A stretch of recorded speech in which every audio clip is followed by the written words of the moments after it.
In its national news bulletin, Pyongyang denying it was the source of the cyber attack against Sony and called for a joint investigation with Washington, but also gave a warning. If the U.S. refuses to accept our proposal for a joint investigation and continues to talk about some kind of response by dragging us into the case, it must remember there will be grave consequences. That warning follows U.S. President Barack Obama's comments on Friday. I think they made a mistake.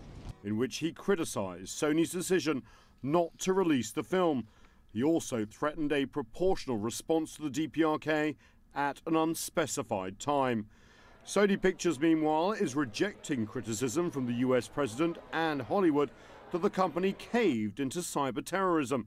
In an interview with CNN, Sony's entertainment chief executive said he had no choice after terrorism threats were made against movie theaters set to show the film. At that point in time, we had no alternative but to not proceed with the theatrical release on the 25th of December. Sony has also suspended public tours of its studios until the new year. But while the FBI in the US has said it believes the DPRK was behind the attack, hard evidence has yet to be released, leaving some experts skeptical that Pyongyang was behind it. So I hear about the US government, unnamed, unsourced, people that refuse to identify themselves, pointing the finger at North Korea.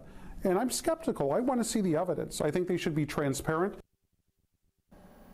A spokesperson for the White House National Security Council, Mark Stroh, says the U.S. stands by the FBI's conclusion that the DPRK government is responsible for the attack. Washington has refused Pyongyang's proposal to conduct a joint investigation.